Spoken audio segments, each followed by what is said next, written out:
Good afternoon. My name is Kateryna Odarchenko, and today we, with SIT Group and Institute for Democracy and Development, continue to analyze interesting reports and sociological reports about Ukraine. And today I choose for you one research which I use also for my articles for top American think tanks, for Wilson Center, for Atlantic Council. And it's research which was sponsored by EU AM mission in Ukraine, European mission in Ukraine.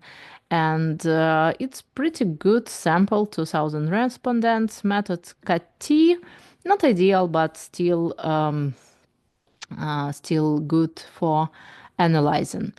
And it's really interesting research because it connects with reforms and it's give to us a lot of answers why Ukrainians not highly trust to government and why they still want changes. And of course, it gives to us some understanding what reforms really needed and in what reforms European Union and United States can generally help to Ukraine. Generally, from my experience, I see the same trends in Georgia, in Moldova, in other Eastern European countries. But let's move forward. So, as you see on first question, when respondents asked what's the most important reform in Ukraine, 74% said that it's corruption. And it's like fighting with corruption as reforms which needed. Then it's reform on national security and defense, and then reform on like justice system and prosecutor general office. Much lower, it's about reform of police and reform of customs. So generally, super majority of people want anti-corruption reforms, and it's pretty high trend. What reforms and changes people generally like happy about? It's digital transformation and gender equality reforms. One more time here, if you're interested in more details, a lot of data about age of respondents and differences between different regions, but it's not so big difference. Mainly, I want to point attention that, of course, more younger people and people in capital pay attention more to digital transformation because generally they more digitalize and it's understandable. One more time, let's moving forward in a little deep dive to trust. And we talk a lot on this podcast about trust, and I wrote a lot about that because a level of trust is very interesting point to analyze future political processes and future reforms. So generally, so trust and most likely to trust, it's blue colors here, and people trust to National Guard of Ukraine, to as Служба безпеки Ukraine, it's like Secret Service of Ukraine and Customs Service of Ukraine, Customs. And next it's the Center of Disinformation, countering of disinformation, National Police, and Ministry of Internal Affairs. One more time, when we talk about European Union and about like vectors which European Union must support in Ukraine, and I think that for American researchers, it's also interesting because it's generally, I assume, more understanding of help also from us, all Western allies. It's anti-corruption reform, mostly 62%, also help to deoccupied territories, and also helping in war crimes investigation, and also like free and fair justice system. One more time, issue with justice system, it's not new issue. It was actual for all Ukrainian history. I worked 10 years in this sector, so I can say that definitely it's trend which we have for a long, long time. Also, it's connect with understanding for migrants and for refugees who go abroad or who live still in Ukraine. Here are some statistics, how many people change or and it's question, do you have like relatives or close to you people who change their place of living? And 54% said no, and other percent said yes, and it's in like they change their place of living in Ukraine or go to other countries. But more interesting data, of course, and that's why also a lot of refugees in the European Union, and also most interesting, it's understanding of Ukrainian people. Do Ukrainian society really ready to join European Union? And it's generally mostly going together European Union and NATO. As here on blue side, and here on blue side, you see that most blue, like dark blue, it's Ukraine fully ready to join European Union, and second, it's and second blue, like light blue, 43% in 2023, and in 2024, 57% that Ukraine needs additional reforms to join. One more time, in 1 year, more people think that Ukraine needs more reforms. And one more time, it's very correlating question that people see corruption as a problem, that people see unjust and legal system as a problem, and so on and so forth. And here you see also question when Ukraine finally will join to European Union. So and dark blue it's 1-2 years. Then dark blue you see in 2022 it was 61%. Now it's 15%. Then like lighter blue here you see 28% in this year, it's next 5 years.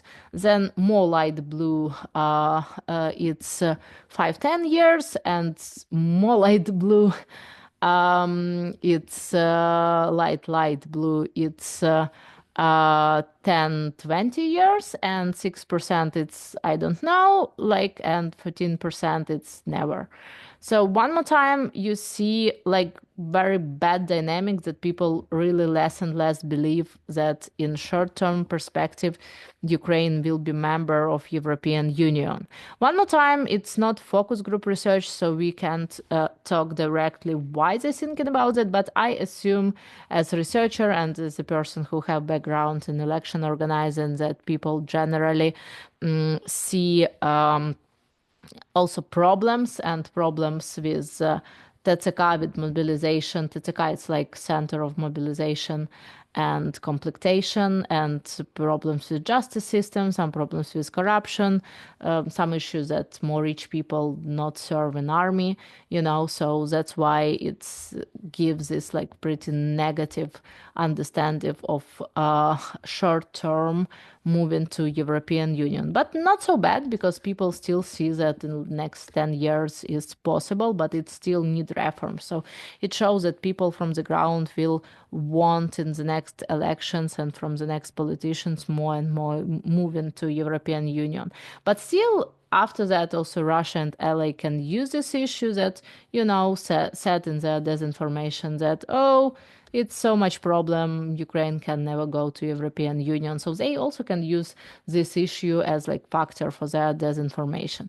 One more time, what people think that Ukraine must do to join European Union is generally anti-corruption work, cooperation in defense with European Union, security and defense, and guarantees of security. It's top three answers.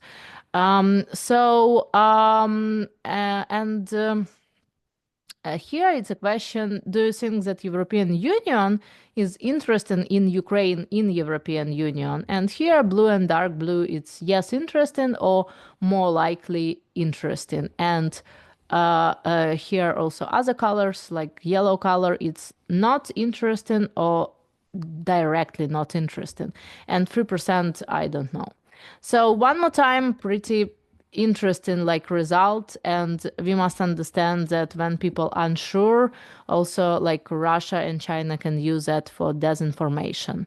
And here also mostly people understand that Ukraine must fight for their own interest, and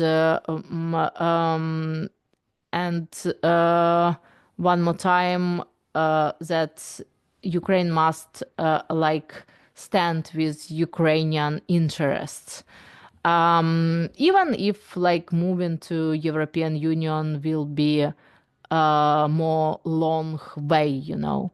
So, and it's also a very interesting point.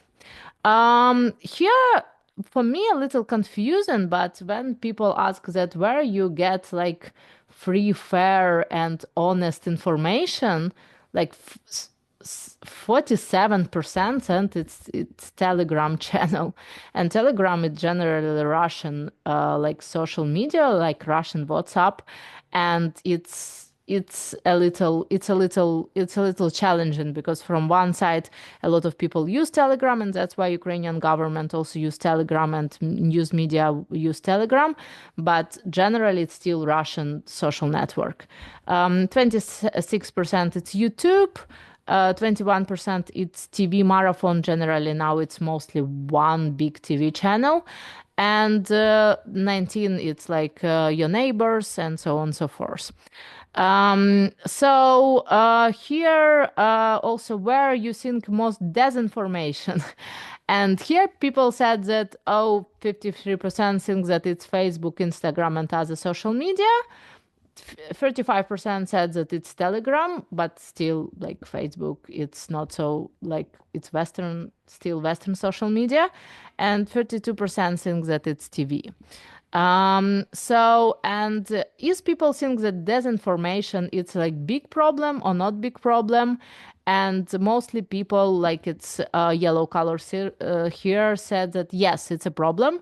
Oh yes, it's a huge problem. So mostly people understand that disinformation is big problem.